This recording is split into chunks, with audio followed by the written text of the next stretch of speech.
Beberapa tahun yang lalu saya menyadari sebuah pola, yaitu orang yang paling kecewa dalam relasi seringkali adalah orang yang datang dengan ekspektasi yang paling tinggi.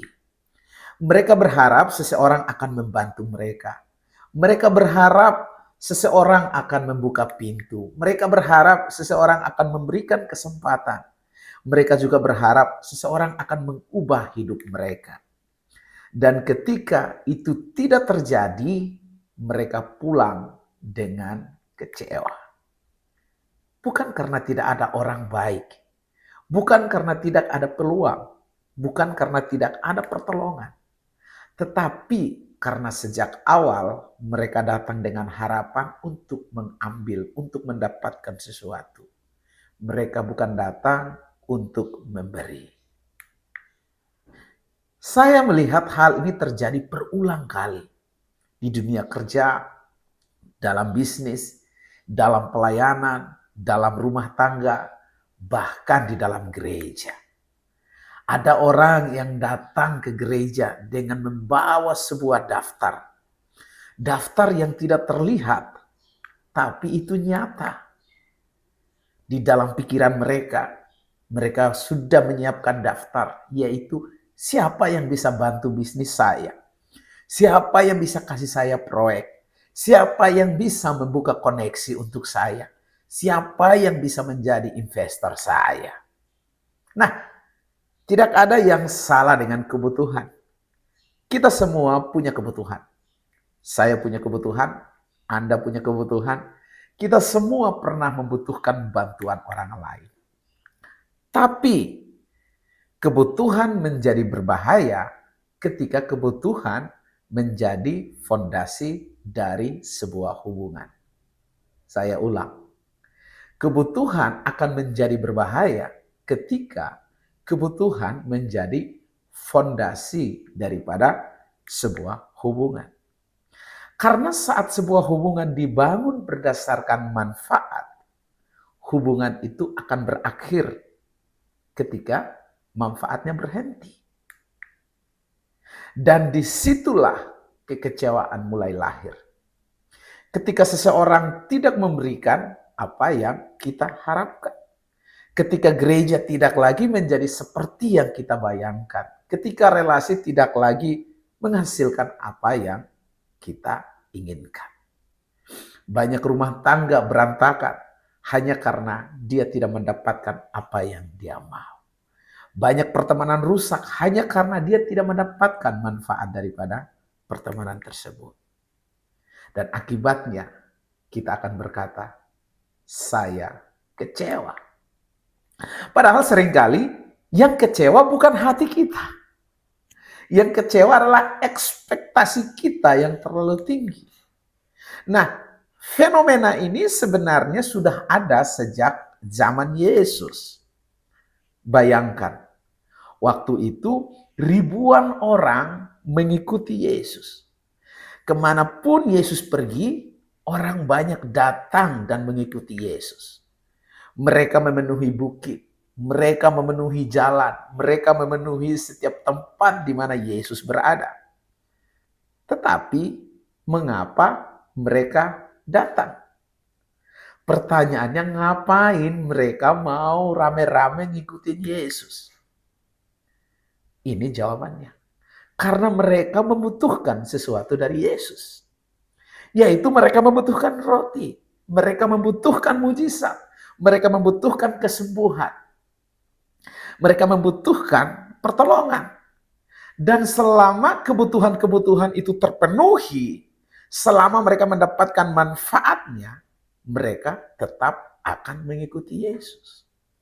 Tetapi ketika Yesus mulai berbicara tentang komitmen, tentang ketaatan, tentang melakukan kehendak Bapa di surga, tentang memikul salib, mereka mulai pergi satu persatu dan meninggalkan Yesus.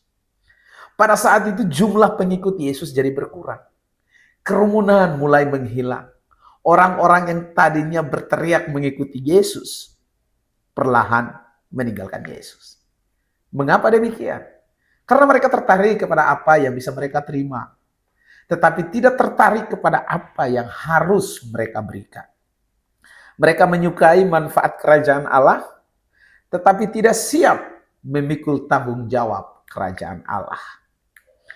Dan saya pikir kalau kita jujur, kadang-kadang kita pun bisa seperti itu. Karena secara alami manusia lebih mudah bertanya apa yang saya dapat daripada apa yang bisa saya berikan. Tetapi orang-orang yang memberi dampak besar dalam hidup dengan pertanyaan yang berbeda. Mereka akan bertanya, apa yang bisa saya bantu? Apa yang bisa saya tambahkan? Apa yang bisa saya kontribusikan? Mereka masuk ke sebuah ruang bukan untuk mencari keuntungan. Mereka masuk ke sebuah ruangan untuk membawa nilai tambah. Mereka masuk ke sebuah komunitas bukan untuk dilayani. Mereka masuk untuk melayani. Dan inilah yang menarik. Seringkali hal-hal yang dikejar banyak orang justru datang kepada orang-orang seperti ini. Kepercayaan datang, relasi datang, kesempatan datang, pintu-pintu mulai terbuka. Bukan karena mereka mengejarnya, tetapi karena mereka pantas untuk menerimanya. Karena hidup selalu memberi ruang bagi orang yang memberi nilai. Kebutuhan seringkali merupakan buah dari kontribusi, bukan tujuan daripada kontribusi. Itulah sebabnya jangan habiskan hidup mengejar orang yang bisa memberkati Anda. Jadilah orang yang membawa berkat. Jangan habiskan hidup mencari kesempatan. Tapi jadilah orang yang siap ketika kesempatan datang. Jangan habiskan hidup bertanya, siapa yang bisa bantu saya? Mulailah bertanya, siapa yang bisa saya bantu? Karena pada akhirnya, orang yang hanya mencari manfaat akan selalu merasa kurang. Tetapi orang-orang yang hidup untuk memberi manfaat akan selalu menemukan makna.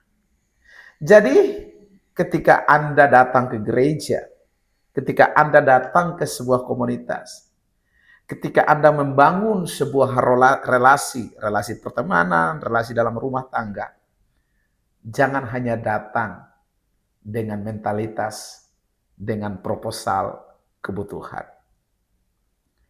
Jangan hanya datang dengan mental untuk mengambil manfaatnya.